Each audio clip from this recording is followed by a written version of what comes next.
Okay, brothers and sisters, I'm happy to see you today.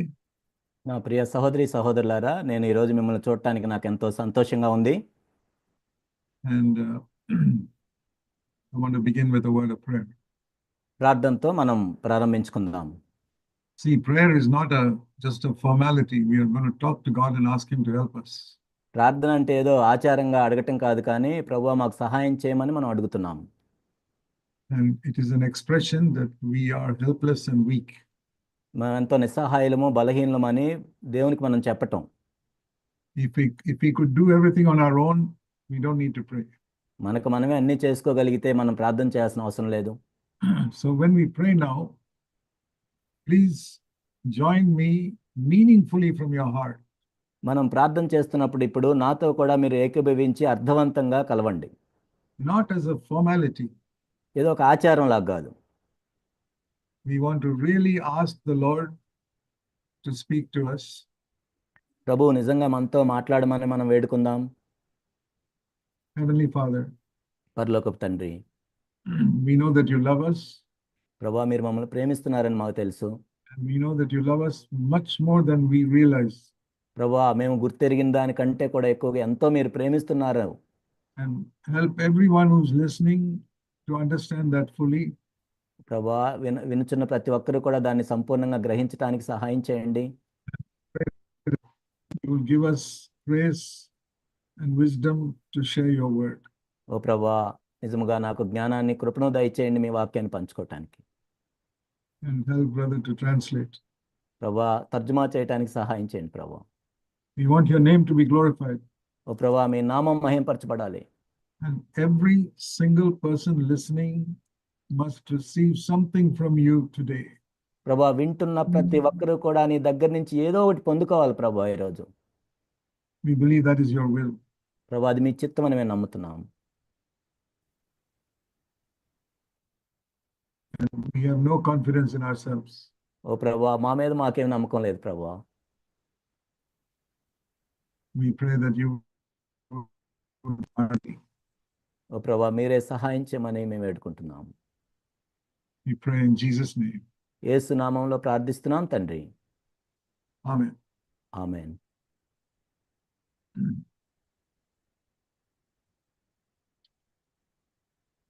Sometimes we may think that the Christian life is a very difficult life. కొన్నిసార్లు మనం ఏమనుకుంటామంటే క్రైస్తవ జీవితం ఎంతో కష్టమైందని అనుకుంటాం. We can think, why hasn't God made it more simple? ఎందుకు దేవుడు దీన్ని సామాన్యంగా చేయొచ్చుగా, సరళంగా అనుకుంటాం. We must distinguish between religious Christianity and the life of Jesus Christ. మత సంబంధమైన క్రైస్తవ్యానికి యేసుక్రీస్తు ప్రభు యొక్క జీవితానికి మనం తేడాని గమనించాలి. God does not want us to live by fasting and prayer and Bible studies. మనం ఏదో ఎప్పుడు ఉపవాసం ఉండి ప్రార్థనలు చేసి బైబిల్ని అధ్యయనం చేసి అలానే జీవించాలని దేవుడు కోరుకోలేదు. They're all good and helpful. అవన్నీ మంచివి, మనకు సహాయం చేస్తాయి కూడా. But primarily, we must live by the life of Jesus Christ. ప్రాముఖ్యంగా మనము యేసు ప్రభు యొక్క జీవాన్ని అనుసరించి నడవాలి. We must live by the life that Jesus gives us through the Holy Spirit. పరిశుద్ధాత్మ ద్వారా యేసు ప్రభు ఇచ్చే జీవం ద్వారా మనం జీవించాలి. And it's because many people don't come to that life that they get frustrated in their Christian life. అనేక మంది ఆ జీవాన్ని పొందుకోలేదు కాబట్టి చాలా మంది వాళ్ళ క్రైస్తవ జీవితంలో వాళ్ళు చికాకు పడుతూ ఉంటారు. So I want to share with you something that will help every one of you to understand what it means to live by the life of Jesus Christ. యేసు ప్రభు యొక్క జీవాన్ని పొంది జీవించటం అంటే ఏంటో మీ అందరికీ అర్థమయ్యేటట్లు నేను వివరిస్తాను. First of all, what God has to do is to remove completely the guilt of all our past life. మొట్టమొదటిగా దేవుడు ఏం చేయవలసిందంటే మన గత జీవితంలోని పాపం చేసిన దాన్ని బట్టి వచ్చిన అపరాధం మొత్తం తీసివేయవలసి ఉంది.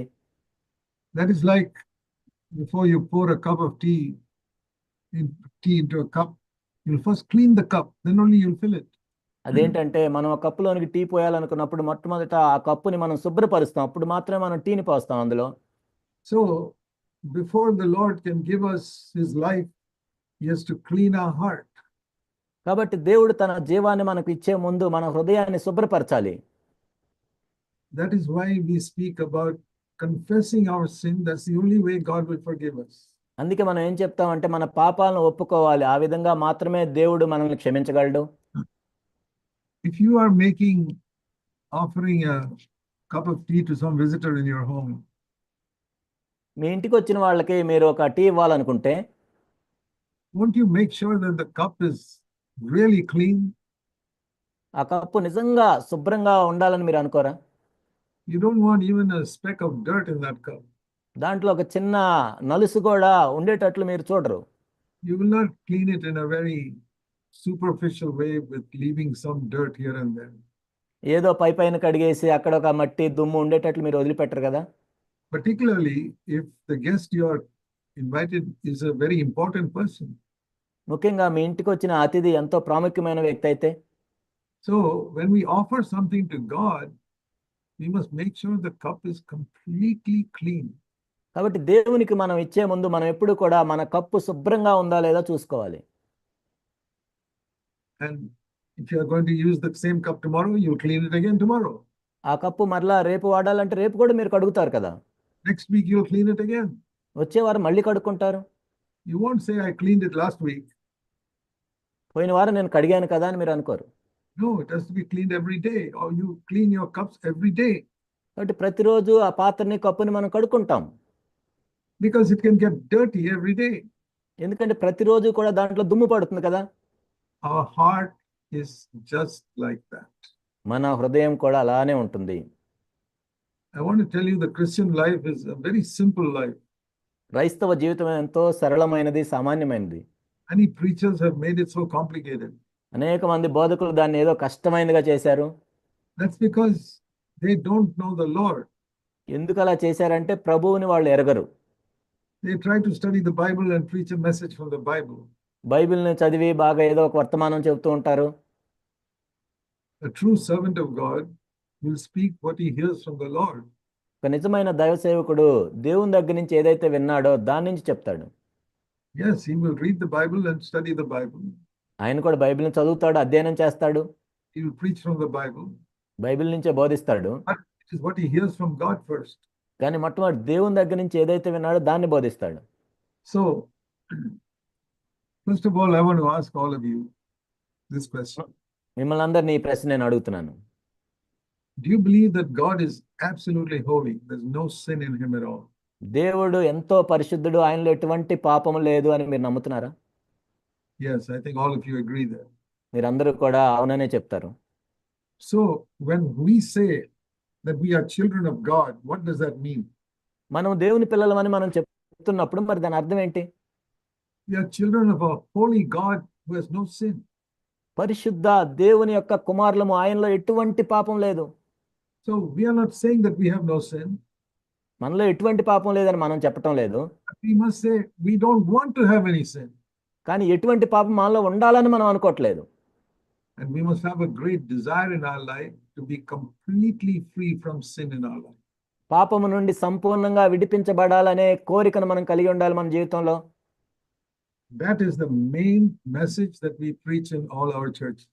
మన సంఘములన్నింటిలో కూడా ముఖ్యమైన సందేశం అదే మేము బోధించేది. All the other things are secondary. The main thing is we want to give to God a heart that is free from sin. మిగిలినవన్నీ కూడా ద్వితీయ స్థానంలో ఉంటాయి, కానీ మొట్టమొదటిది ఏంటంటే పాపము లేని ఆ హృదయాన్ని మనం దేవునికి అప్పగించాలి. Preaching and giving the gospel to others and giving tracts is all secondary. బోధించటము, ఇతరులకి సువార్త కరపత్రికలు ఇవ్వటం అవన్నీ కూడా రెండవ స్థానంలోనికి వస్తాయి. Main thing is that I must present to God a heart that is clean. ప్రాముఖ్యమైనది ఏంటంటే పరిశుద్ధమైన నా హృదయాన్ని నేను దేవునికి ఇవ్వటం. And God has made it very easy for us. దేవుడు ఎంతో సులభం చేశాడు దాన్ని. The true Christianity is a very simple life. నిజమైన క్రైస్తవ్యం అనేది ఎంతో సామాన్యమైన జీవితం. So I want to show you first of all from the first letter of John. యోహాను రాసిన మొదటి పత్రిక నుండి కొన్ని విషయాలు మీకు చూపిస్తాను. When Adam and Eve sinned in Genesis chapter 3, ఆదికాండం 3వ అధ్యాయంలో ఆదాము అవ్వలు పాపం చేసినప్పుడు their connection with God was broken. దేవునితో వాళ్ళకున్న సంబంధం అనేది వీడిపోయింది. It's just like if you pull out the plug from the electric socket, the light will go off. మనం సాకెట్లో నుండి ప్లగ్గుని తీసివేసినప్పుడు లైట్ ఆగిపోతుంది. If you have like a switch, you put out the switch, the light goes off. కాబట్టి మనం switch off చేసినట్లయితే light వెలగదు. But what is happening when you put out the switch? కాబట్టి switch off చేసినప్పుడు ఏం జరుగుతుంది? The connection with the electric power is gone. ఆ electric శక్తితో ఉన్న కనెక్షన్ అనేది పోతుంది. See, your city is supplying electricity to your house, మీ పట్టణంలో ఉన్న ఎలక్ట్రిసిటీ మీ ఇంట్లోకి వస్తుంది. and that comes through that switch. ఆ స్విచ్ ద్వారా వస్తుంది. And if you put it on, the connection comes to the light burns. మీరు స్విచ్ ఆన్ చేసినప్పుడు connection అనేది లైట్తో ఉండి లైట్ వెలుగుతుంది. Put it off, the connection is broken, the light goes off. Switch off చేసినప్పుడు ఆ connection తెగిపోయి light ఆగిపోతుంది. The life of God also is connected to us like that. దేవుని యొక్క జీవం కూడా మనతో అలానే ఉంటుంది. And if we commit a sin, the connection with God is broken.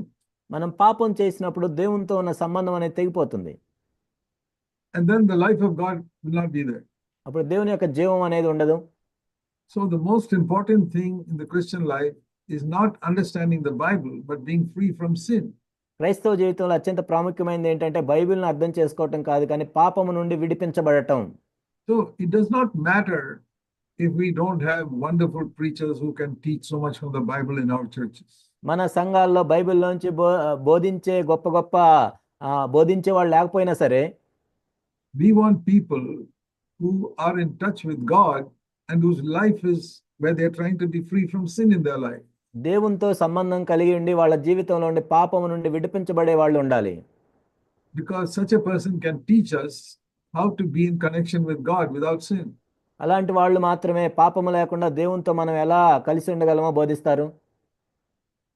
So let's turn to 1 John, first letter of John. యోహాను రాసిన మొదటి పత్రిక మనం చూద్దాం.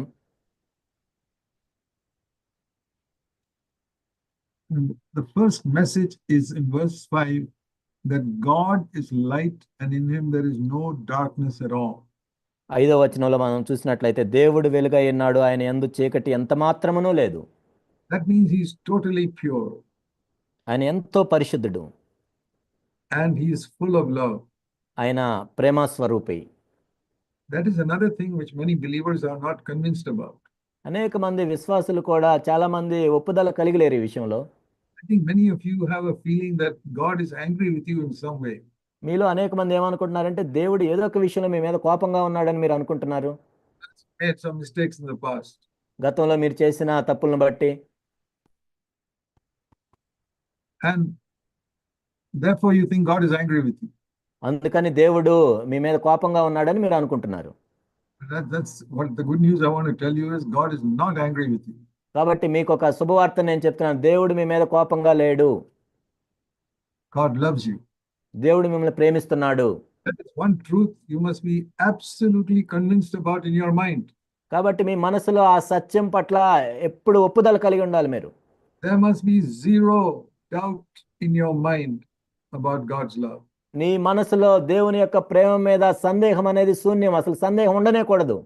Can you say, I am absolutely convinced that God loves me? దేవుడు నన్ను ఎంతో ప్రేమిస్తున్నాడని నేను ఎంతో ఒప్పుదల నిశ్చయిత కలిగి ఉన్నానని మీరు చెప్పగలరా? It's not, God doesn't love us because we are holy people. అంటే మనం పరిశుద్ధులమని దేవుడు మనల్ని ప్రేమిస్తున్నాడు అన్నది కాదు. Supposing you got a child, a baby child just born to you. మీకు ఒక శిశువు జన్మించాడు అనుకోండి. Do you love that child only when it is healthy? What about when it is sick? అంటే ఆ శిశువు బాగా ఆరోగ్యంగా ఉన్నప్పుడే ప్రేమిస్తారా, మరి ఏమైనా రోగం వచ్చినప్పుడు ప్రేమించరా? When it is sick, you'll love it even more. ఒక రోగం వచ్చినప్పుడు ఎక్కువ ప్రేమిస్తారు ఇంకా. So here it speaks about God is light and there is no darkness in him. ఇక్కడ దేవుడు వెలుగై ఉన్నాడు, ఆయన యందు చీకటి ఎంత మాత్రమూ లేదు. And when it says God is light, it means he is perfectly love. The light of God is love. దేవుడు వెలుగై ఉన్నాడు అంటే దేవుడు ఎంతో ప్రేమ కలిగి ఉన్నాడు అని. God's light is his love. కాబట్టి దేవుని వెలుగే దేవుని ప్రేమ. And if you want to know something about his love for us, let me show you a verse in Isaiah. ఆయన మన ఎడల ఎంత ప్రేమ కలిగి ఉన్నాడని మీరు తెలుసుకోవాలనుకుంటే యెషయా గ్రంథంలో ఒక వచనాన్ని మీకు చూపిస్తాను. Sometimes we go through some trial and we say, the Lord has forsaken me and he's forgotten all about me. కొన్నిసార్లు మన శ్రమల్లో వెళ్తున్నప్పుడు దేవుడు నన్ను మర్చిపోయాడేమో, దేవుడు నన్ను విడిచిపెట్టాడేమో అని మనం అనుకుంటాం. Have you ever felt like that when you go through some difficulty in your life? మీ జీవితంలో కొన్ని కష్టమైన పరిస్థితుల్లో వెళ్తున్నప్పుడు మీరు ఎప్పుడైనా అలా ఆలోచించారా? Some problem in your office or some problem in your home or in some sickness. ఆఫీస్‌లోనో, మీ ఇంటిలోనో ఒక సమస్య లేకపోతే ఒక వ్యాధి వచ్చినప్పుడు Then you see this is what some people said in Isaiah's time also. యెషయా ఉన్న సమయంలో కూడా కొంతమంది ఇలా అన్నారు. See Isaiah chapter 49 and verse 14. యెషయా 49:14లో మనం చూసినట్లయితే It says here, Zion says, the Lord has forsaken me and the Lord has forgotten all about me. అయితే సీయోను యెహోవా నన్ను విడిచిపెట్టి ఉన్నాడు, ప్రభువు నన్ను మరచి ఉన్నాడని అనుకొనుచున్నది. We can think like that. God has forgotten about me. మనం కూడా అలా అనుకోవచ్చు, దేవుడు నన్ను మర్చిపోయాడేమో. Or some problem comes and you say, the Lord has forsaken me. ఏదైనా సమస్య వచ్చినప్పుడు దేవుడు నన్ను విడిచిపెట్టాడు. Do you feel like that sometimes? కొన్నిసార్లు మీరు అలా అనుకుంటున్నారా? That is what these people also said in verse 14. 14వ వచనంలో వీళ్ళు కూడా అలానే చెప్పారు. I don't know what trial they were facing at that time. ఆ సమయంలో వాళ్ళు ఏ శ్రమల గుండా వెళ్తున్నారో నాకు తెలియదు. They said, the Lord has forsaken me. He doesn't seem to be helping me. కాబట్టి ప్రభువు నన్ను విడిచిపెట్టాడు, మర్చిపోయాడు, నాకు సహాయం చేయటం లేదు. The Lord has forgotten about me. నా గురించి మర్చిపోయాడు. And here is God's answer to that. దానికి దేవుడిచ్చే జవాబు ఇక్కడ ఉంది. Any of you feel that God has forgotten about you or has forsaken you, here is the answer. దేవుడు మిమ్మల్ని విడిచిపెట్టాడు, మర్చిపోయాడని మీరు అనుకుంటున్నట్లయితే దానికి జవాబు ఇక్కడ ఉంది చూడండి. Or tomorrow or next year, if you feel like that, రేపు కానీ లేకపోతే వచ్చే సంవత్సరం కానీ మీరు అలా అనుకుంటే please remember this answer forever. ఈ జవాబుని మీరు ఎల్లప్పుడూ జ్ఞాపకం చేసుకోండి. The rest of your life, please remember it. మీ జీవితం అంతట్లో కూడా దీన్ని జ్ఞాపకం చేసుకోండి. See what God says. ప్రభు ఈ విధంగా చెప్తున్నాడు. Can a woman forget her nursing child and have no compassion on the son of her womb? స్త్రీ తన గర్భమును పుట్టిన బిడ్డను కరుణింపకుండా తన చంటి పిల్లను మర్చునా? Verse 15. 15వ వచనం. You answer this question. A newly born child, do you think the mother will forget about that child? ఈ ప్రశ్నకి మీరు జవాబు ఇవ్వండి. చంటి బిడ్డని ఒక తల్లి మర్చిపోతుందా? Even a bad mother will not do it. ఒక చెడ్డ తల్లి కూడా ఆ విధంగా చేయదు కదా. Even these animal dogs and cats, the mothers, they take care of their little ones. జంతువులు కూడా, కుక్కలు కానీ పిల్లులు కానీ అవి కూడా చాలా జాగ్రత్తగా చూసుకుంటాయి. Haven't you seen how a little mother dog will take care of his little puppies? కాబట్టి ఒక తల్లి అయిన కుక్క చిన్న కుక్క పిల్లల్ని జాగ్రత్తగా చూసుకోవటం మీరు చూడలేదా ఎప్పుడు? A little mother cat takes care of the little kittens. ఒక తల్లి అయిన పిల్లి తన పిల్లల్ని బాగా చూసుకోవటం మీరు చూడలేదా? And luckily mothers also, you've seen how much a mother takes care of their child. మనం తల్లుల్ని కూడా చాలా మందిని చూస్తాం, వాళ్ళ బిడ్డల్ని ఎంత బాగా చూసుకుంటారు. And if the child is sick, the mother cares for it even more. ఆ బిడ్డకి ఒక వ్యాధి కానీ రోగం వచ్చినప్పుడు ఆ తల్లి ఎంతో చూసుకుంటుంది ఇంకా. And God says that he's like that. దేవుడు చెప్తున్నాడు, నేను కూడా అలా చూసుకుంటాను. He won't reject you just because you're not good or bad, you're bad in some way. నువ్వేదో ఒక విషయంలో చెడ్డగా ఉన్నావని దేవుడు నిన్నే విడిచిపెట్టడు. That is like having a sickness. అదేంటంటే ఒక వ్యాధి వచ్చినట్లు. Sin is like a sickness. పాపం అనేది ఒక వ్యాధి లాంటిది. God will not reject you because there's some sin in your life. నీ జీవితంలో ఏదో ఒక పాపం ఉంది కాబట్టి దేవుడు నిన్నే విడిచిపెట్టడు. Because if he does that, and he'll have to reject the whole world. Everybody's got sin in their life. ఒకవేళ దేవుడు అలా చేసినట్లయితే ఈ లోకంలో ఉన్న ప్రతి ఒక్కరిని దేవుడు విడిచిపెట్టాలి, ఎందుకంటే ప్రతి ఒక్కరు అలానే ఉంటారు. See what he says further in verse 15. కానీ 15లో ఇంకో మాట చెప్తున్నారు ప్రభు. Even a mother may forget the child, but still I will not forget you. వారైనా మరచుదురు గాని నేను నిన్ను మరువను. So what God is saying is, more than a mother cares for its sick child, I will care for you when you have some weakness or sickness. దేవుడు ఏం చెప్తున్నా అంటే ఇక్కడ ఒక చిన్న బిడ్డకి వ్యాధి వచ్చినప్పుడు తల్లి ఎంత చూసుకుంటుందో అంతకంటే కూడా ఎక్కువగా నువ్వు ఒక సమస్యలో ఉన్నప్పుడు, ఒక పాపంలో ఉన్నప్పుడు నేను చూసుకుంటాను.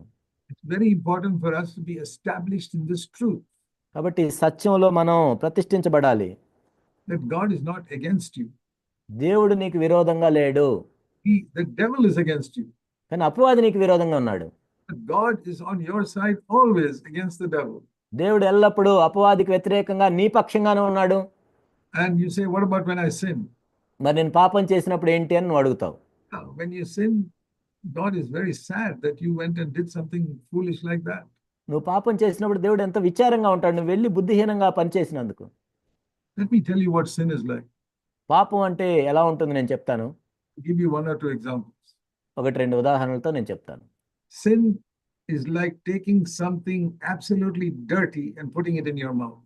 పాపం అనేది ఏంటంటే ఒక మురికి తీసుకొని నోట్లో పెట్టుకోవటం.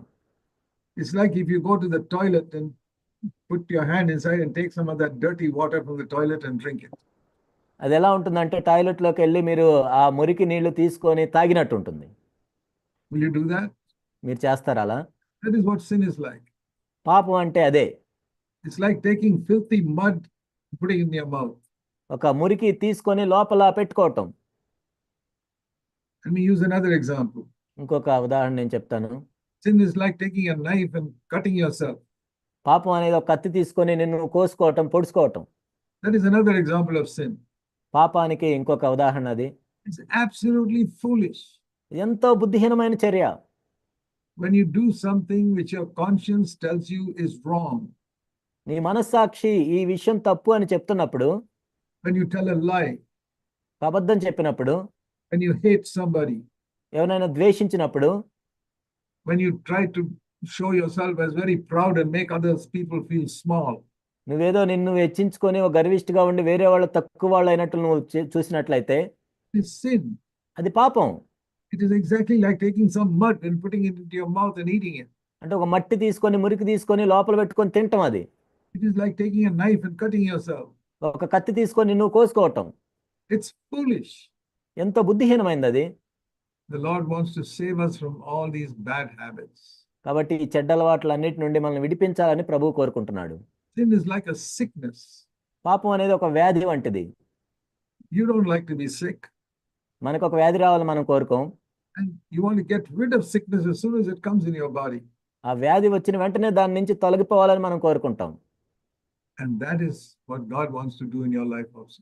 కాబట్టి మీ జీవితాల్లో కూడా దేవుడు అదే చేయాలనుకుంటున్నాడు. And you are not so eager to get rid of sin as God is eager to get rid of sin from your life. దేవుడు పాపం నుండి నిన్ను విడిపించాలని అంత త్వరగా నువ్వు విడిపించబడాలని అనుకోవట్లేదు. And the proof that God wants to get rid of sin from your life is that He sent His Son to die on the cross for you and me. కాబట్టి నీ జీవితంలో నిన్ను పాపం నుండి విడిపించబడాలని దేవుడు కోరుకుంటున్నాడు అంటానికి రుజువు ఏంటంటే తన ఒక్కగానొక కుమారుని భూమి మీదకు పంపి ఆ సిలువలో మరణించడానికి దేవుడు అనుమతించాడు. What a big price He paid in order to free us from our sin. మన పాపాల నుండి మనం విడిపించబడటానికి దేవుడు ఎంత గొప్ప క్రయధనాన్ని చెల్లించాడో కదా. So remember this.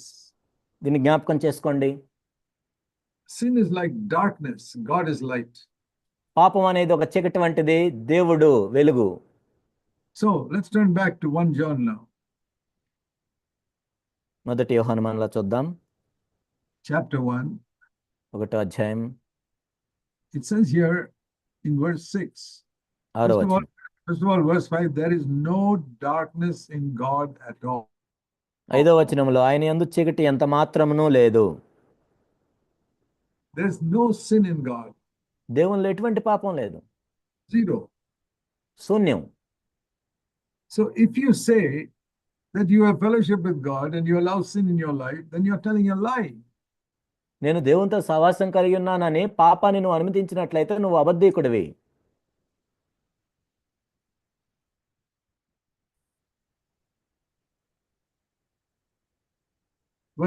It says that in verse 6. 6వ వచనంలో చెప్పబడింది. You're walking in darkness and you're telling a lie. నువ్వేమో చీకట్లో నడుస్తున్నావు కానీ పాపం చేస్తున్నావు, అబద్ధం చెప్తున్నావు. Not practicing the truth. సత్యాన్ని జరిగించట్లేదు. So what should we do when we fall into sin? కాబట్టి మనం పాపంలో పడిపోయినప్పుడు ఏం చేయాలి? In our thoughts, మన తలంపుల్లో, in our words, మన మాటల్లో, in our actions, మన క్రియల్లో, or in the attitude we have towards somebody. ఇతరుల మనం కలిగిన వైఖరిలో, we have some wrong attitude. మనం ఏదైనా తప్పుడు వైఖరిని కలిగి ఉన్నప్పుడు, in any way in these areas, ఈ విషయాల్లో మనం ఆ విధంగా ఉన్నప్పుడు what should we do? మనం ఏం చేయాలి? Here it says, we must immediately come into the light. మనం వెంటనే వెలుగులోనికి రావాలి. Verse 7. 7వ వచనం. Walk in the light. వెలుగులో నడుచుకోవాలి. Walk in the light means to be honest about what we have done wrong. వెలుగులో నడుచుకోవటం అంటే మనం ఏదైతే తప్పు చేశామో ఆ విషయంలో యథార్థంగా ఒప్పుకోవటం. See what it says in verse 7. Read it carefully. 7వ వచనం జాగ్రత్తగా చదవండి. If we walk in the light as God is in the light, we can have fellowship with him. The blood of Jesus cleanses us from all sin. అయితే ఆయన వెలుగులో ఉన్న ప్రకారం మనమును వెలుగులో నడిచిన యెడల మనం అన్యోన్య సహవాసం గలవారమైందు. అప్పుడు ఆయన కుమారుడైన యేసు రక్తము ప్రతి పాపము నుండి మనల్ని పవిత్రులుగా చేయును. I want to make the Christian life very simple for you today. కాబట్టి క్రైస్తవ జీవితం ఎంతో సులభమైందని మీకు నేను చెప్తాను ఈరోజు. It's no use calling yourself a Christian if you don't deal with sin in your life. నీ జీవితంలో పాపం విషయంలో నువ్వు వ్యవహరించకుండా నేను క్రైస్తవుడిని అని చెప్పుకున్నంత మాత్రం లాభం లేదు. You don't become a Christian just by coming to church and singing a lot of songs and attending the meetings. ఏదో సంఘానికి వచ్చి మీటింగ్లకు వచ్చి అనేక పాటలు పాడితే నువ్వేం క్రైస్తవుడు కాలేవు. You can be a very good Christian even if you never come to a meeting, provided you deal with sin in your life. నీ జీవితంలో నువ్వు పాపం పట్ల తీవ్రంగా ఉండి నువ్వు మీటింగ్కి రాపోయినా కానీ నువ్వు మంచి క్రైస్తవుడిగా ఉండగలవు. Meetings are important. మీటింగ్స్ ప్రాముఖ్యమైనవే. Meetings only help us to be free from sin and to fellowship with others. Meetings మనకి ఎందుకు ఉపయోగపడతాయంటే పాపం నుండి మనం విడిపించబడటానికి, ఇతరులతో సహవాసం కలిగి ఉండటానికి. Most important thing in a Christian life is not going to the meeting. క్రైస్తవ జీవితంలో అత్యంత ప్రాముఖ్యమైనది మీటింగ్కి వెళ్ళటం కాదు. You ask yourself, what is the most important thing in your Christian life? నిన్ను నువ్వు ప్రశ్నించుకో, నీ క్రైస్తవ జీవితంలో అత్యంత ప్రాముఖ్యమైనది ఏంటి? Is it going to the meeting and the pastor and others feeling happy that you have come there? మీటింగ్కి వెళ్ళి అక్కడున్న పాస్టర్లు వేరే వాళ్ళు సంతోషంగా ఉంచటం వాళ్ళని. That's not the most important thing in the Christian life. క్రైస్తవ జీవితంలో అత్యంత ప్రాముఖ్యమైనది అది కాదు. That is what all these foolish pastors say in other churches. బుద్ధిహీనమైన ఈ పాస్టర్లు వేరే సంఘాల్లో చేసేది అదే. We say in our church, the most important thing is to be free from sin in your life. మన సంఘంలో మనం చెప్పేది ఏంటంటే అత్యంత ప్రాముఖ్యమైనది నీ జీవితంలో పాపం నుండి నువ్వు విడిపించబడాలి. Not how many meetings you come in a month. నెలకి ఎన్ని మీటింగులు జరుగుతాయి, ఎన్ని మీటింగ్కి నువ్వు వస్తావు అన్నది కాదు. Oh, here it says in verse 7, very important verse. 7వ వచనం అత్యంత ప్రాముఖ్యమైనది. If we walk in the light as God is in the light, we have fellowship with one another, and the blood of Jesus cleanses us from all sin. ఆయన వెలుగులో ఉన్న ప్రకారం మనం వెలుగులో నడిచిన యెడల అన్యోన్య సహవాస గలవారమైనము. యేసు రక్తం ప్రతి పాపం నుండి మనల్ని పవిత్రులుగా చేయును. Now, many of you have heard this many times from me and from other people. మీలో అనేక మంది నేను దీన్ని చెప్పడం అనేక సార్లు వినుంటారు, వేరే వాళ్ళు చెప్పడం వినుంటారు. And you may say, this is all very simple, Brother Zach, we know all this. Jag గారు ఇది ఎంతో సామాన్యమైనది, ఇవన్నీ మాకు తెలుసు అని మీరు అనొచ్చు. But tell me, have you stopped sinning in your life? మరి చెప్పండి, అయితే మరి పాపం చేయకుండా ఉన్నారా మీ జీవితంలో? If you have not, then you need to hear this again and again. ఒకవేళ మీరు ఇంకా ఆ స్థాయికి రానట్లయితే మరలా దీన్ని వినాలి. Yeah, if you have not stopped sinning, you got to hear this again and again. కాబట్టి ఏదైనా పాపం ఉన్నప్పుడు మరలా మనం దీన్ని చదవాలి మరి. So, let's read it. If we walk in the light as God is in the light, we have fellowship with one another, and the blood of Jesus, his son, cleanses us from all sin. ఆయన వెలుగులో ఉన్న ప్రకారం మనం వెలుగులో నడిచిన యెడల మనం అన్యోన్య సహవాస గలవారైనము. అప్పుడు ఆయన కుమారుడైన యేసు రక్తము ప్రతి పాపము నుండి మనల్ని పవిత్రులుగా చేయును. What are we to do to have fellowship with God? దేవునితో సహవాసం కలిగి ఉండాలంటే ఏం చేయాలి మనం? We are to walk in the light as God is in the light. ఆయన వెలుగులోనున్న ప్రకారం మనము కూడా వెలుగులో నడవాలి. That is what we need to do. అదే మనం చేయాలి. What does it mean to walk in the light? వెలుగులో నడవటం అంటే ఏంటి? It means to, first of all, let me tell you, it just means to be absolutely honest. అంటే దీని అర్థం ఏంటంటే యథార్థంగా ఉండటం, నిజాయితీగా ఉండటం.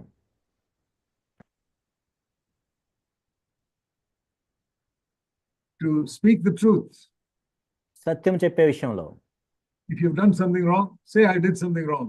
నువ్వు ఏదైనా తప్పు చేసినప్పుడు నేను తప్పు చేశాను అని ఒప్పుకోవాలి. It is walking in the light. అదే వెలుగులో నడవటం అంటే. Walking in the light does not mean you're living a perfect life.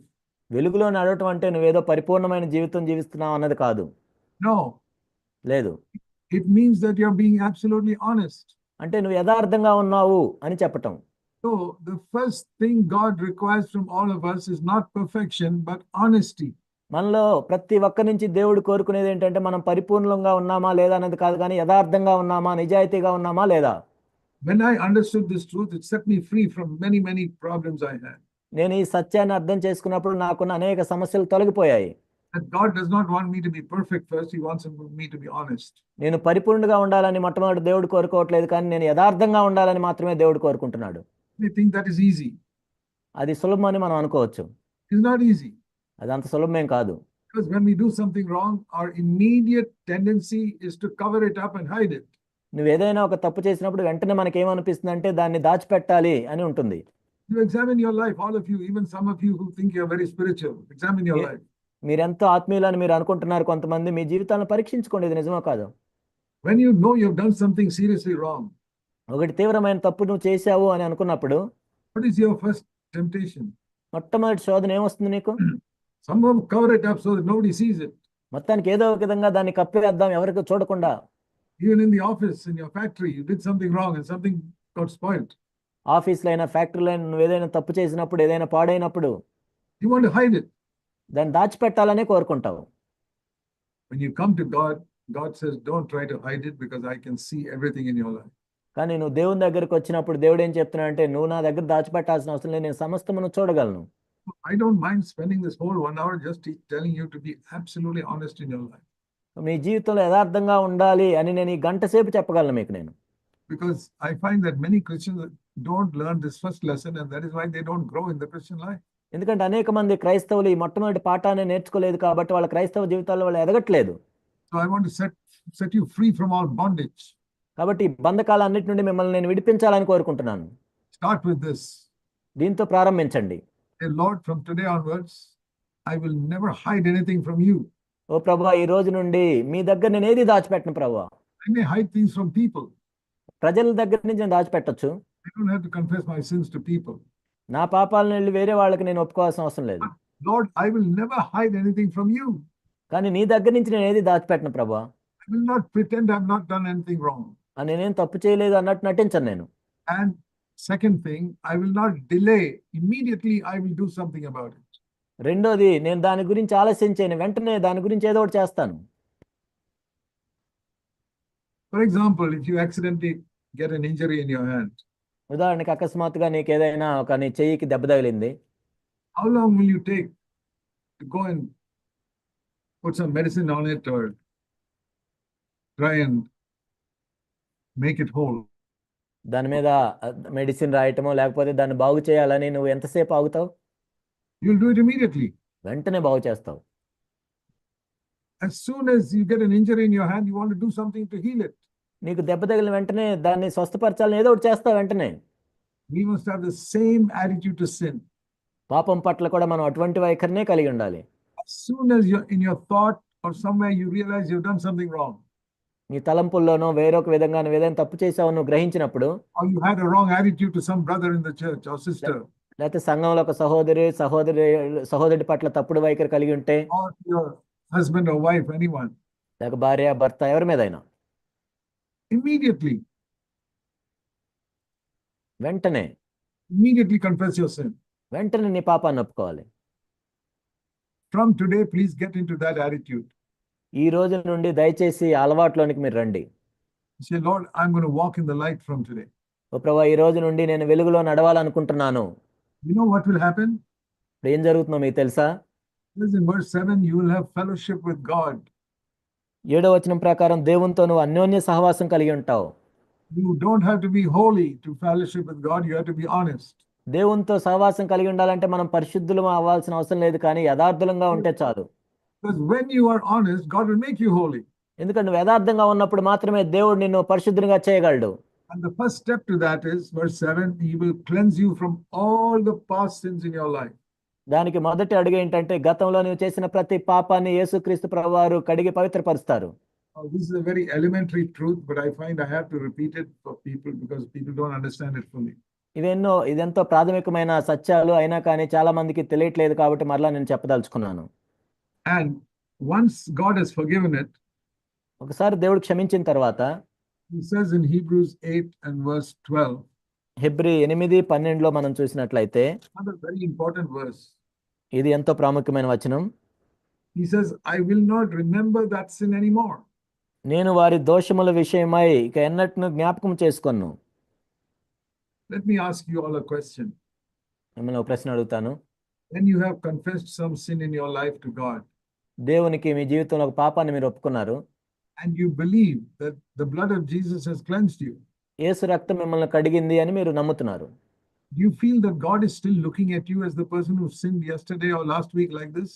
నిన్నో లేకపోతే గత వారం ఇతను పాపం చేశాడు అన్నట్లు దేవుడు చూస్తాడని మీరు అనుకుంటున్నారా? See, we think God is like us. దేవుడు మనలాగా ఉంటాడని మనం అనుకుంటాం. You know, if somebody does something wrong against us, we will remember it even after 10 years. ఎవరైనా ఒక తప్పు చేసినప్పుడు మనం 10 సంవత్సరాలైనా దాన్ని గుర్తుపెట్టుకుంటాం. Isn't that right? Can't you remember some evil some people have done for you 10 years ago? 10 సంవత్సరాల క్రితం మీకు ఎవరైనా ఒక చెడు చేసినప్పుడు దాన్ని గుర్తుపెట్టుకుంటున్నారు కదా మీరు. I want to say God is not like that. కానీ నేను చెప్పేది ఏంటంటే దేవుడు అలా ఉండడు. Once you have confessed your sin, he says in Hebrews 8:12, I will not remember your sin anymore. ఒకసారి నీ పాపాన్ని నువ్వు ఒప్పుకున్న తర్వాత హెబ్రీ 8:12 ప్రకారం మీ పాపము నీకు ఎన్నట్ను నేను జ్ఞాపకం చేసుకొనను. Believe that from today. కాబట్టి దాన్ని ఈ రోజు నుంచి దాన్ని నమ్ముదాం. And not only believe that God treats you like that, దేవుడు మిమ్మల్ని అలా చూస్తున్నాడు అని నమ్మటం మాత్రమే కాదు, but that is the way now you must behave towards each other. ఇతరుల పట్ల కూడా మీరు కూడా అలానే ప్రవర్తించాలి. In Matthew chapter 6, మత్తయి సువార్త 6 మనం చూసినట్లయితే Jesus said యేసు ప్రభు చెప్పారు in verse 12, he taught us to pray in verse 9, Our Father who art in heaven. 12వ వచనంలో ఆయన ఈ విధంగా చెప్పారు. 9 నుండి ప్రార్థన ఏ విధంగా చేయాలని నేర్పించారు. Verse 9, Our Father who art in heaven, పరలోకమందున్న మా తండ్రి 9వ వచనం. and many, many things. ఇంకా అనేక విషయాలు చెప్పారు అక్కడ. One is verse 12, forgive us our sins, just like we forgive those who sin against us. 12వ వచనం, మా రుణస్తులు మేము క్షమించిన ప్రకారం మా రుణములను క్షమించుము. What are you asking God to do? Forgive me just like I forgive that brother who did something wrong to me. కాబట్టి దేవుడిని మేము అడుగుతున్నాం అంటే నా ఏళ్ళ తప్పు చేసిన ఆ సహోదరుడు నేను ఏ విధంగా క్షమించాను, నన్ను కూడా అలానే క్షమించు. So when God forgives you, you have to also forgive other people. కాబట్టి దేవుడు నిన్ను క్షమించినప్పుడు ఇతరులను కూడా నువ్వు క్షమించాలి. Because it says in verse 15, if you don't forgive others, God won't forgive you. ఎందుకంటే 15వ వచనంలో మీరు మనుషుల అపరాధములను క్షమింపకపోయిన యెడల మీ తండ్రియు మీ అపరాధములను క్షమింపడు. Let me tell you the truth. నేను సత్యం చెప్తాను. I've seen so many people in so many churches. అనేక సంఘాలు అనేక మందిని నేను చూశాను. And I'm sure what I'm saying here is true, not of all of you, but of many of you. నేను మీ అందరూ ఇలా ఉన్నారని చెప్పట్లేదు, కానీ అనేక మంది ఇలా ఉన్నారని నేను చెప్తున్నాను. Please listen. దయచేసి జాగ్రత్తగా వినండి. What I'm going to say. కాబట్టి నేను ఏది చెప్తున్నాను వినండి. It is not true of all of you, ఇది అందరి కోసం కాదు, but it is true of many of you. కానీ అనేక మంది విషయంలో ఇది నిజం. You have confessed your sin to God.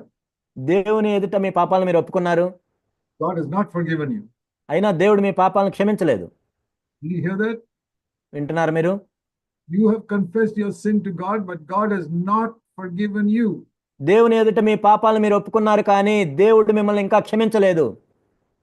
And I'll tell you why. ఎందుకో నేను చెప్తాను.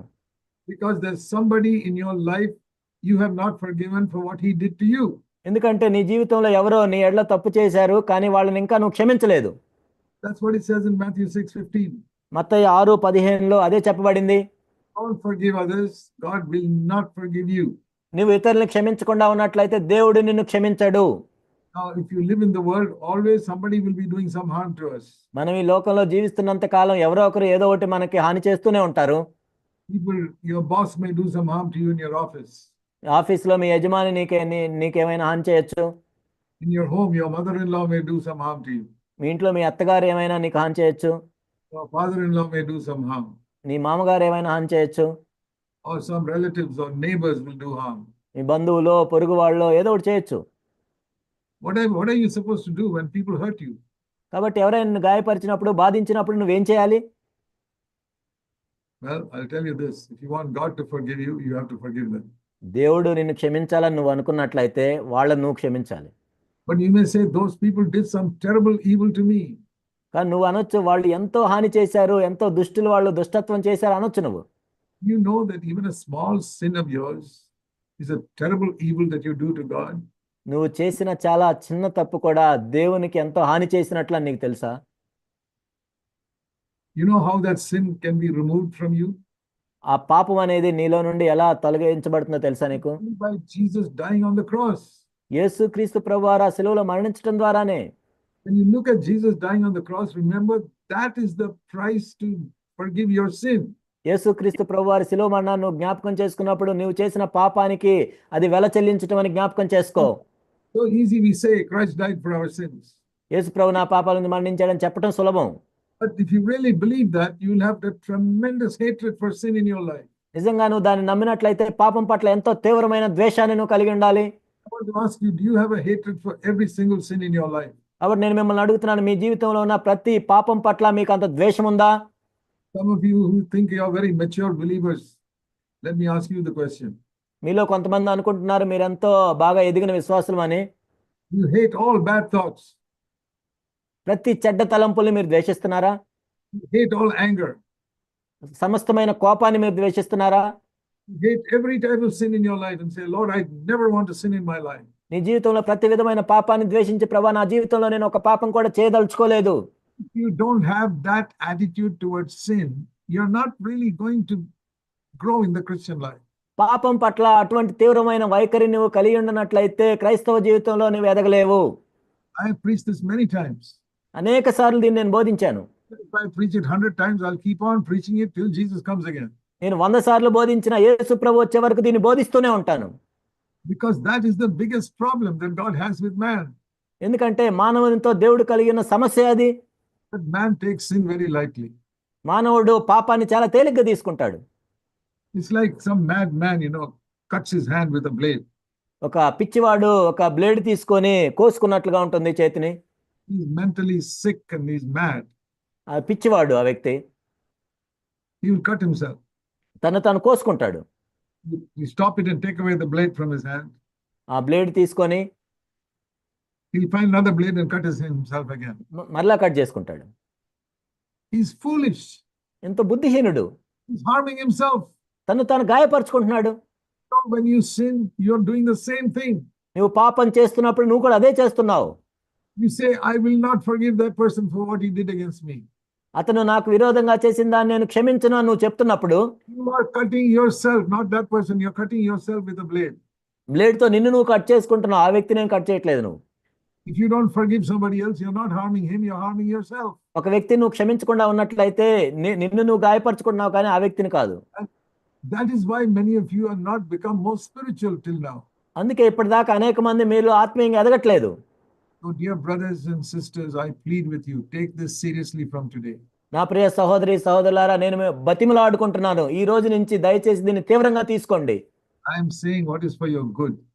నేను మీ మేలు కొరకే నేను చెప్తున్నాను. We must always go down and humble ourselves. ఎల్లప్పుడూ మనల్ని మనం తగ్గించుకుంటూ దీనులుగా ఉండాలి. See, Jesus has given us an example. From heaven, he came right down to earth to become a man. యేసుక్రీస్తు ప్రభువారు ఒక గొప్ప మాదిరిగా మనకున్నాడు. ఆయన పరలోకము నుండి దేవునిగా దిగి వచ్చి ఒక మానవునిగా ఈ భూమి మీదకి వచ్చారు. He came down to the feet of his disciples and washed their feet. యేసుక్రీస్తు ప్రభువారు తన సొంత శిష్యుల యొక్క పాదాలు కడిగారు. And he became like a servant. ఆయన ఒక సేవకునిగా, దాసునిగా మారారు. And he says to us, follow my example. నన్ను వెంబడించడని ఆయన చెప్పారు ఈ మాదిరిని. Are you willing to take a low place before other people like that? ఆ విధంగా ఇతరుల ఎడల మీరు ఆ తక్కువైన స్థానాన్ని తీసుకోవడానికి ఇష్టపడుతున్నారా? How much of pride in all of us. మనలో ఎంతో గర్వం ఉంటుంది అందరికీ. We try to prove that we are better than others. వేరే వాళ్ళకంటే మనం శ్రేష్ఠులమని రుజువు చేసుకోవడానికి ప్రయత్నాలు చేస్తుంటాం. So that we are bigger people and more educated and more clever.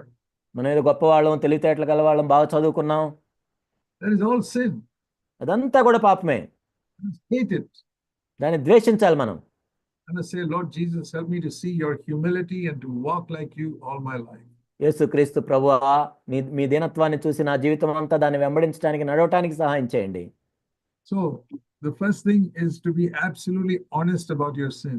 కాబట్టి ఇక్కడ మొట్టమొదటి విషయం ఏంటంటే మనం పాపం పట్ల ఎంతో యథార్థంగా ఉండటం. Don't make excuses for your sin. నీ పాపానికి సాకులు వెతకొద్దు. When you sin, you say, Lord, I made a mistake. It is wrong. It's a sin. Forgive me. నువ్వు పాపం చేసినప్పుడు ప్రభువా నేను తప్పు చేశాను, పాపం చేశాను, ఇది తప్పు, నన్ను క్షమించండి అని అడగండి. Don't say because that person did this or because this thing happened, that is why I did it. ఆ వ్యక్తి అలా చేశాడు, ఇది ఇలా జరిగింది, అందుకే నేను ఇలా చేశానని చెప్పొద్దు. We all have a tendency to make excuses. అందరికి కూడా సాకులు చెప్పడానికి ఇష్టపడుతుంటాం. Husbands and wives, they quarrel and then they make an excuse saying, this is the reason why I said all this. భార్యాభర్తలు కూడా వాదించుకుంటూ ఉంటారు. అలా జరిగింది, ఇలా జరిగింది, అందుకే ఇలా చెప్పాను, అలా చెప్పాను అంటారు. Just stop making excuses. కాబట్టి సాకులు వెతకటం మానివేయండి. Lord, I'm sorry I did something wrong. It is my mistake completely. ఓ ప్రభా, ఇది నేను పాపం చేశాను, నేను తప్పు చేశాను, నన్ను క్షమించండి. If you husbands and wives do that, you'll have a wonderful home life. భార్యాభర్తలారా, మీరు ఒకరి పట్ల ఒకరి విధంగా చేసుకునేంత అంత అద్భుతమైన కుటుంబ జీవితాన్ని మీరు కలిగి ఉంటారు. Don't point your finger at each other, point your finger at yourself. మీ వేలు ఇతరుల వైపు చూపించొద్దు, కానీ మీ వైపు మీరు చూపించుకోండి. See this wonderful promise in Isaiah 58. యెషయా 58లో ఎంతో అద్భుతమైన వాగ్దానం ఉంది, మనం చూద్దాం. A wonderful promise that I always like to point out to people. ఇదంతా అద్భుతమైన వాగ్దానము, ఇతరులకు చూపించడానికి నేను ఇష్టపడుతుంటాను దీన్ని. There is a promise that when you pray, God will answer immediately. కాబట్టి ఇక్కడ వాగ్దానం ఏంటంటే మీ ప్రార్థన వెంటనే ఆలకించబడుతుంది. No, it's a wonderful blessing if God hears our prayer immediately. వెంటనే మన ప్రార్థనకి దేవుడు జవాబిస్తే ఎంత గొప్ప ఆశీర్వాదం కదా ఇది. Prayer is like making a phone call. ప్రార్థన అనేది ఫోన్ చేసినట్లుగా. You take your phone and make a phone call. మీరు ఫోన్ తీసుకొని వెంటనే ఫోన్ చేస్తారు. And the other person sees your name and won't pick it up. ఆయన నీ పేరు చూసి phone ఎత్తడు. Oh, this is so-and-so calling. I won't pick up the phone. ఓ పలానా వ్యక్తి ఫోన్ చేస్తున్నాడు, నేను ఎత్తను phone. That proves that man doesn't want to listen to you. అంటే ఆ వ్యక్తి చెప్పేదాన్ని వినట్లేదని. And God will be like that to you. దేవుడు కూడా నీ పట్ల అలానే ఉంటాడు. When you pray, it's like making a phone call to God. నువ్వు దేవునికి ప్రార్థన చేస్తున్నావు అంటే దేవునికి ఫోన్ చేస్తున్నావు. God says, oh, that is that brother, that sister. ఓ ఈ పలానా వ్యక్తి చేస్తున్నారు. No, I won't listen. నేను విన్ను. I will not answer that. నేను ఆ ఫోన్కి ఆన్సర్ చేయను. Why does God say that? ఎందుకు దేవుడు చెప్తాడు అలా? I'll tell you. నేను చెప్తాను. Because you have not forgiven somebody. ఎందుకంటే నువ్వు ఎవరినో క్షమించలేదు. Because you're not honest about your own fault. ఎందుకంటే నువ్వు చేసిన తప్పు విషయంలో నువ్వు యథార్థంగా లేవు. You're only pointing out the fault of other people. వేరే వాళ్ళ తప్పులే వేలెత్తి చూపిస్తున్నావు. If you want God to listen to your prayer and pick up the phone immediately when you pray. దేవుడు నీ ప్రార్థనకు జవాబు ఇవ్వాలంటే, నువ్వు ఫోన్ చేసినప్పుడు నీ ఫోన్ వెంటనే ఎత్తాలంటే, shall I tell you what you must do? నువ్వేం చేయాలని చెప్పంటారా? Number 1. మొట్టమొదటిది, forgive everybody. ప్రతి ఒక్కరిని క్షమించాలి. Go through it, list one by one and say, I forgive that person, that I forgive everyone. నువ్వు ఒక జాబితా పెట్టుకొని ఆ వ్యక్తిని, ఈ వ్యక్తిని అందరినీ క్షమించాలి, ప్రతి ఒక్కరిని. I have done that. నేను చేశాను అలా. Many people have done me harm in my life. నా జీవితంలో అనేక మంది నన్ను బాధించారు, గాయపరిచారు. More than to you, because I'm a servant of God. More people harm. మీకంటే ఎక్కువగా నన్ను గాయపరిచారు, ఎందుకంటే నేను దేవుని సేవకుడిని కాబట్టి నన్ను అనేక మంది ద్వేషించి అలా చేశారు. Because the devil hates me. ఎందుకంటే అపవాది నన్ను ద్వేషిస్తున్నాడు కాబట్టి. The devil hates me more than he hates you, because I'm serving the Lord. అపవాది మీ అందరికంటే నన్ను ఎక్కువ ద్వేషిస్తాడు, ఎందుకంటే నేను దేవుని సేవిస్తున్నాను కాబట్టి. So he stirs up so many people to try and harm me in many ways. కాబట్టి అనేక మంది నన్ను బాధించేటట్లు సాతాను ప్రేరేపిస్తుంటాడు. But I have forgiven everyone. కానీ నేను ప్రతి ఒక్కరిని క్షమించాను. And that is why when I pray, God picks up the phone. అందుకే నేను ప్రార్థన చేస్తున్నప్పుడు నా ఫోన్ ఎత్తుతాడు దేవుడు. Always. ఎల్లప్పుడు. Not because I'm better than you. మీకంటే నేను శ్రేష్ఠుడని కాదు. No. కాదు. Because I forgive everybody. ఎందుకంటే నేను అందరిని క్షమించానని. If you forgive everyone, God will pick up the phone when you speak also. మీరు కూడా అందరిని క్షమించినట్లయితే మీరు మాట్లాడేటప్పుడు కూడా దేవుడు మీ ఫోన్ ఎత్తుతాడు. Please remember that always in your life. మీ జీవితంలో అది నిరంతరం ఎల్లప్పుడూ జ్ఞాపకం ఉంచుకోండి. Secondly, రెండవది ఏంటంటే, you do something wrong, don't try and find some excuse for it. మీరు ఏదైనా ఒక తప్పు చేసినప్పుడు దానికి సాకులు వెతకొద్దు. Don't say it is because of this reason, that reason, the other reason. దానివల్ల దీనివల్ల పలానా దానివల్ల ఇలా జరిగిందని చెప్పొద్దు. No need to know any reasons. కారణాలు వెతకొద్దు. You did something wrong, say, Lord, I did something wrong. ఏదైనా తప్పు చేసినప్పుడు ప్రభు నేను తప్పు చేశాను ఒప్పుకోండి. I'm sorry I did it. నన్ను క్షమించండి ప్రభు నేను తప్పు చేశాను. Like that, God will pick up the phone as soon as you pray. మీరు ఆ విధంగా ఉన్నట్లయితే మీరు ప్రార్థన చేసిన వెంటనే దేవుడు మీ phone ఎత్తుతాడు. It's a wonderful thing when you have a relationship with God like that. దేవునితో అలాంటి సంబంధ బాంధవ్యం ఉంటే ఎంత గొప్ప విషయం కదా అది. I want to have it like that always. ఎల్లప్పుడూ నేను అలానే ఉండాలనుకుంటున్నాను. Oh, stop blaming other people. ఇతరుల మీద ఇతరులు నిందించటం ఆపేయండి. To all husbands and wives, I say, భార్యాభర్తలందరికీ నేను చెప్తున్నాను. please don't point your finger at the other person. కాబట్టి వేరే వ్యక్తి పట్ల మీ వేలు చూపియొద్దు. Don't say you're like this, or you did this, or you did this, or you said this. నువ్వు ఇలా ఉన్నావు, ఇది చేసావు, అది చేసావు, ఇలా చెప్పావు అనొద్దు. Okay, listen to the promise, Isaiah 58 verse 9. యెషయా 58:9. When you call, the Lord will answer. అప్పుడు నీ పిలువగా యెహోవా ఉత్తరం ఇచ్చును. Like I said with the phone, you call and he'll answer immediately. నేను చెప్పినట్లు మీరు ఫోన్ చేసినప్పుడు వెంటనే మీ ఫోన్ ఎత్తుతాడు ఆయన. You will cry and he'll say, here I am. నీవు మొరపెట్టగా నేను ఉన్నాను అనును. But there is one condition. కానీ ఇక్కడ ఒక షరతు ఉంది. What is it? Read carefully. One condition. మీరు జాగ్రత్తగా చదవండి. ఏంటి ఆ షరతు? Remove this pointing of the finger and speaking wickedness against each other. The last part of verse 9. వేలు పెట్టి చూపి తిరస్కరించుటయు చెడ్డదాన్ని బట్టి మాట్లాడటయు నీవు మానివేయవలెను. Yes, stop pointing this finger and saying that person did this or that person. ఇతరుల పట్ల వేలు చూపించి ఆయన అది చేశాడు, ఈయనది చేశాడని చూపించద్దు ఎప్పుడు. Get rid of this habit from today. ఈ రోజు నుంచి ఈ అలవాటు మానుకోండి మీరు. Say to person, you did this. నువ్వు చేసావు. That is God's business. He is the judge to judge all that. అది దేవుడు చూసుకుంటాడు, ఆయన తీర్పు తీరుస్తాడు, ఆయన పని అది. You turn that finger to yourself. నీ వేలు ఇటు నుంచి ఇటు పెట్టుకోవాలి. God, show me what I have done wrong. ఓ ప్రభా, నేను ఎక్కడ తప్పు చేశాను చూపించండి ప్రభా. This is a very simple lesson I'm telling you. కాబట్టి ఎంతో సామాన్యమైన పాఠాన్ని మీకు నేను చెప్తున్నాను. I'll turn back to 1 John chapter 1. మొదటి యోహాను 1 మరలా మనం చూద్దాం. This is the meaning of walking in the light. వెలుగులో నడవటం అంటే దీని అర్థం అదే. What will happen? Verse 7, if you walk in the light. వెలుగులో నడిస్తే ఏం జరుగుతుంది? 7వ వచనం ప్రకారం 1 John 1:7. మొదటి యోహాను 1:7. The blood of Jesus will cleanse your heart, make it completely clean from all sin. యేసు రక్తము ప్రతి పాపము నుండి మీ హృదయమును కడిగి పవిత్రపరుస్తుంది. Cleaning the cup. ఇదేంటంటే కప్పుని శుభ్రపరిచినట్టు. And then like you pour the tea in the cup, ఆ తర్వాత ఆ కప్పులో tea పోసినట్లు God will fill you with the Holy Spirit. దేవుడు పరిశుద్ధాత్మతో మిమ్మల్ని నింపుతాడు. You know what is the greatest gift God can give you? దేవుడు మీకు ఇవ్వగలిగిన అత్యంత గొప్ప వరం ఏంటో మీకు తెలుసా? Not 1 lakh rupees. ₹1,00,000 కాదు. Not a promotion in your job. నీ ఉద్యోగంలో ప్రమోషన్ కాదు. The greatest gift God can give you is to fill you with His Holy Spirit. దేవుడు ఇవ్వగలిగిన అత్యంత గొప్ప వరం ఏంటంటే పరిశుద్ధాత్మతో మిమ్మల్ని నింపటమే. You will do that. ఆయన చేస్తాడు. But only if the heart is clean. కానీ అదే ఆ హృదయం పరిశుభ్రంగా ఉంటేనే. All that I've told you for the last 50 minutes is how to keep your heart clean. గత 50 నిమిషాల నుంచి నేను చెప్తుంది ఏంటంటే మీ హృదయాన్ని ఎలా శుభ్రపరచుకోవాలి. Because I find that is the most important thing people don't know. కాబట్టి చాలా మందికి అది తెలియదు కాబట్టి అది అత్యంత ప్రాముఖ్యమైనదని నేను చెప్తున్నాను. Verse 9, if we confess our sins, 9వ వచనం మనం చూస్తే మన పాపంలో మనం ఒప్పుకునే యెడల God is faithful and righteous to forgive us all our sins. ఆయన నమ్మదగిన వాడును నీతిమంతుడు గనుక మన పాపములను క్షమించి సమస్త దుర్నీతి నుండి మనల్ని పవిత్రులుగా చేయును.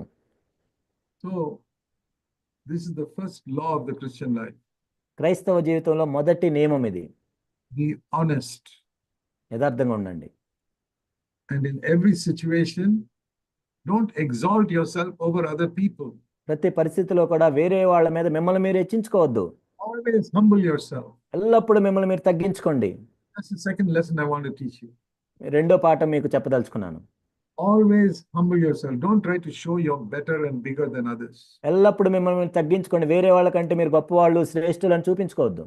So many of you are preaching God's word in your church. మీ సంఘంలో అనేక మంది మీరు దేవుని యొక్క వాక్యాన్ని బోధిస్తున్నారు. Don't try to show that you're a better preacher than somebody else. వేరే వాళ్ళకంటే నువ్వేదో శ్రేష్టమైన బోధకుడు అని చూపించుకోవడానికి ప్రయత్నం చేయొద్దు. That is pride. అది గర్వం. And God will resist you if He sees that.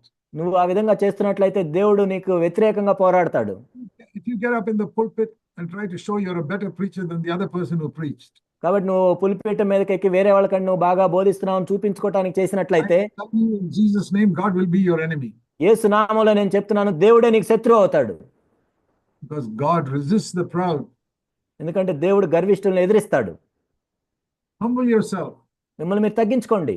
Say, Lord, I want to be nothing in your eyes. ఓ ప్రభువా, మీ దృష్టిలో నేను శూన్యంగా ఉండాలి. I want Jesus Christ to be glorified. I don't want to exalt myself. యేసుక్రీస్తు ప్రభువారు మాత్రమే మహింపరచబడాలి, నన్ను నేను చూపించుకోవటం కాదు. There are many elders in churches who are trying to exalt themselves. కాబట్టి సంఘాల్లో అనేక మంది సంఘ పెద్దలు వాళ్ళు ఆ విధంగా హెచ్చించుకోవడానికి ప్రయత్నం చేస్తుంటారు. We don't want any such church elder in any CFC church. A CFC సంఘాల్లో కూడా అలాంటి సంఘ పెద్ద ఉండటానికి వీల్లేదు. Those who are trying to exalt themselves. ఎవరైతే తమను తాము హెచ్చించుకుంటూ ఉంటారో, We want those who want to humble themselves. ఎవరైతే తమను తాము తగ్గించుకుంటారో అలాంటి వాళ్ళే మనకు కావాలి. This is a truth that I've preached for 60 years. 60 సంవత్సరాల నుంచి నేను బోధిస్తున్న సత్యం ఇది. I find it is so difficult for people to understand it. కానీ దీన్ని అర్థం చేసుకోవడానికి ఎంతో కష్టపడుతున్నారు ప్రజలు. That is why there's so much of sin in so many homes. అందుకే అనేక ఇళ్లల్లో అనేక సమస్త పాపాలు ఉన్నాయి అందులో. Only proud people who will fight in a home. గర్విష్ఠులు మాత్రమే ఇంట్లో వాళ్ళు పోట్లాడుకుంటారు.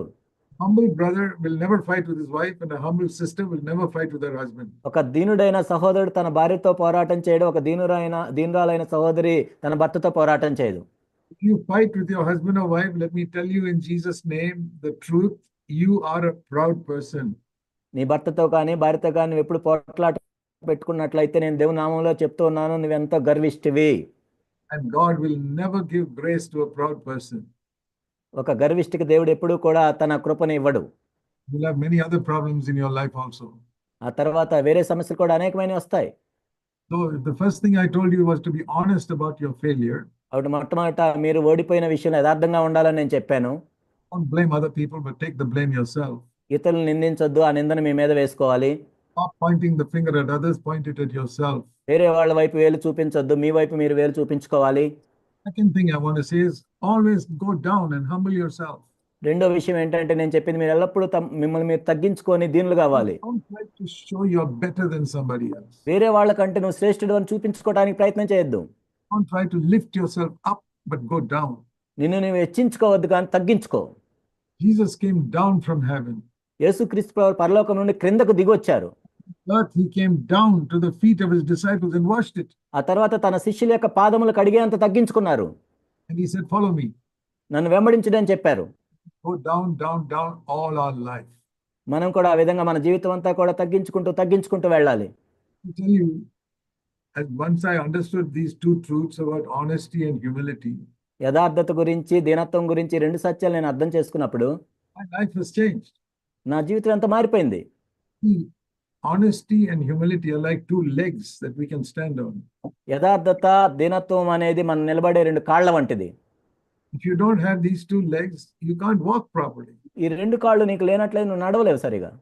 And you know, when you have two legs, you can walk one by one, and you can even run. మీ రెండు కాళ్ళతో మీరు ఒకదాని తర్వాత నడవచ్చు, పరిగెత్తవచ్చు కూడా, తెలుసా మీకు? And imagine if you have only one of these legs. మీకు ఒకటే ఉందనుకోండి కాలు, you can't run properly. మీరు సరిగా వెళ్ళలేరు, నడవలేరు. So honesty and humility, యథార్థత దీనత్వం very, very important. ఎంతో ఎంతో ప్రాముఖ్యమైన విషయాలు. The main thing that Jesus taught we need to have. యేసుక్రీస్తు ప్రభువారు వీటి గురించి మనం కలిగి ఉండాలని చెప్పారు. 1 Peter chapter 5. మొదటి పేతురు 5లో మనం చూసినట్లయితే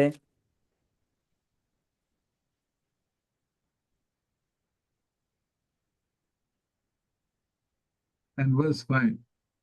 5:5.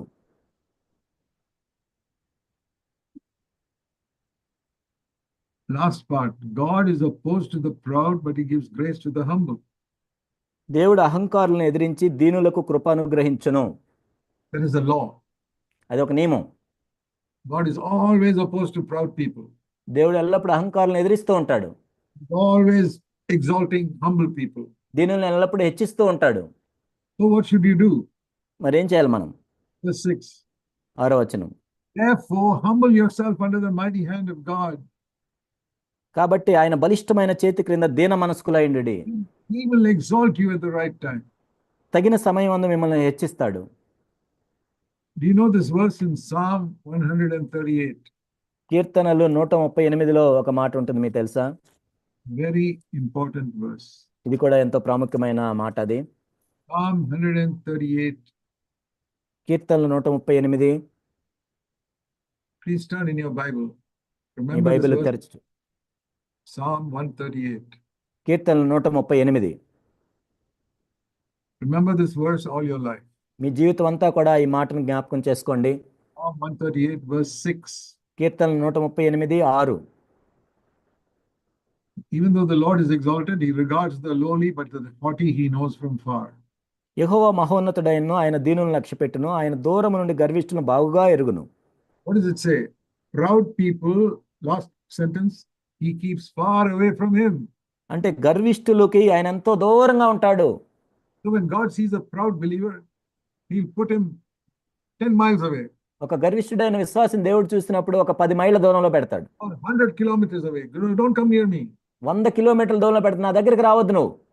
I'll tell you, the more proud you are, the more God will keep you far away from him. కాబట్టి నేను చెప్తున్నాను, మీరు ఎంత గర్వం మీకుంటే అంత దూరం పెడతాడు దేవుడు మిమ్మల్ని. And pride is in your mind. గర్వం అనేది నీ మనసులో ఉంటుంది. You're better than others. వేరే వాళ్ళకంటే శ్రేష్ఠుడు అని అనుకుంటూ ఉంటావు. You look down on other people. వేరే వాళ్ళని తక్కువ చేసి చూస్తుంటావు. You try to say things to show that you're bigger and better than them. నువ్వేదో అందరికంటే శ్రేష్ఠుడిలాగా ఉన్నట్లు అన్ని ఏదో చూపించుకోవడానికి ప్రయత్నం చేస్తూ ఉంటావు. Far away from him. అలాంటి వారిని దేవుడు ఎంత దూరం పెడతాడు.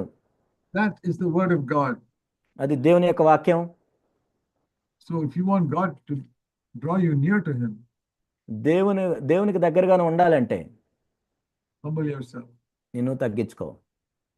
I thank God that I learned these two simple truths ఈ 2 సమానమైన సత్యాలు నేను నేర్చుకున్నందుకు దేవునికి వందనాలు తెలియజేస్తున్నాను. in my life.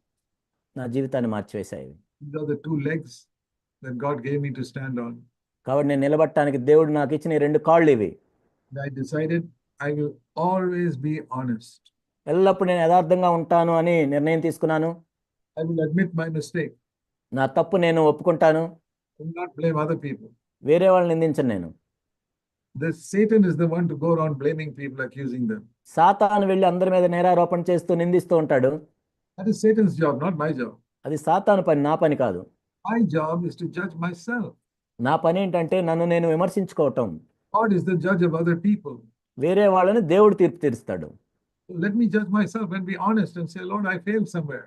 కాబట్టి నన్ను నేను తీర్పు తీర్చుకుని, ప్రభా నేను ఇక్కడ పడిపోయానని ఒప్పుకోవటమే. I've been a believer now for 65 years. 65 సంవత్సరాలుగా నేను విశ్వాసిగా ఉన్నాను. I'm 85 years old. ఇప్పుడు నాకు 85 సంవత్సరాలు. I'm not perfect. నేనేం పరిపూర్ణుడు కాదు ఇప్పటికీ. If I make a mistake, I'll admit it. I'll నేను say, తప్పు brother, sorry, I made a mistake there. నేను తప్పు చేసిన వెంటనే సహోదరులను క్షమించు, నేను తప్పు చేశాను ఒప్పుకుంటాను. Please forgive me. దయచేసి నన్ను క్షమించండి. Even if I'm 100 years old, I'll be ready to ask forgiveness from people. నాకు 100 సంవత్సరాలు వచ్చినా సరే నేను ఇతరులను క్షమాపణ అడుగుతాను. Because it is being honest. If I did something wrong, it's wrong. ఎందుకంటే ఒక తప్పు చేసినప్పుడు తప్పని ఒప్పుకోవటం యథార్థంగా ఉండటమే. And the second thing is to humble myself. రెండోది ఏంటంటే నన్ను నేను తగ్గించుకోవటం. Honesty and humility, two legs we must always have to stand on. యథార్థత, దీనత్వం మనం నిలబడటానికి ఉండే 2 కాళ్ళు. And if one of those legs is not strong enough, then you'll keep on, you know how a man with half leg, half broken leg, how they walk. ఇందులో ఒక కాలు సరిగా లేకపోయినా సగం కాలు ఉన్న వ్యక్తి ఏ విధంగా నడుస్తాడో మనకు తెలుసు, ఆ విధంగా ఉంటాం. Both our legs must be equal length. 2 కాళ్ళు కూడా సమానమైన పొడుగు ఉండాలి. Honesty and humility. యథార్థత, దీనత్వం. Please remember this all your life. మీ జీవితం అంతా దీన్ని గుర్తుపెట్టుకోండి. I tell you, in the next 1 year, you'll find tremendous spiritual growth in your life. ఈ విధంగా మీరు చేసినట్లయితే వచ్చే 1 సంవత్సరంలో ఎంతో గొప్పగా ఆత్మీయంగా ఎదుగుతారు మీరు. You'll find God answering your prayer, picking up the phone and answering your prayer. మీరు ప్రార్థన చేసినప్పుడు దేవుడు మీ ఫోన్ ఎత్తినట్లు మీరు చూస్తారు. And he will bless your home. మీ ఇంటిని కూడా ఆయన ఆశీర్వదిస్తాడు. Bless you in every part of your work. మీరు పనిచేసే స్థలంలో మీరు పనిచేసే ప్రతి పనిని కూడా ఆయన ఆశీర్వదిస్తాడు. Please remember these two things. I've taken a long time just to emphasize these two things. ఈ 2 విషయాలను మీరు జ్ఞాపకం చేసుకోండి. నేను ఎంతో సమయం తీసుకొని ఈ 2 సత్యాలు మీకు చెప్పాను నేను. Let's bow our heads. మనము తల్ల వంచుకొని ప్రార్థన చేద్దాం. Heavenly Father, పరలోకపు తండ్రి, please help us to remember what we heard today. ప్రభా, ఈరోజు మేము ఏదైతే విన్నామో అవి మేము గుర్తుపెట్టుకోవటానికి సహాయం చేయండి. Though these are simple, elementary truths, it sometimes takes so long to learn it. ఇవెంతో ప్రాథమికమైన సత్యాలైనా మేము నేర్చుకోవడానికి ఎంతో సమయం పడుతుంది ప్రభా. Help us to learn it today. ప్రభా, ఈరోజు మేము నేర్చుకోవడానికి సహాయం చేయండి. Pray in the name of our Lord Jesus Christ. ప్రభు అయిన యేసుక్రీస్తు వారి నామంలో ప్రార్థిస్తున్నాం తండ్రి.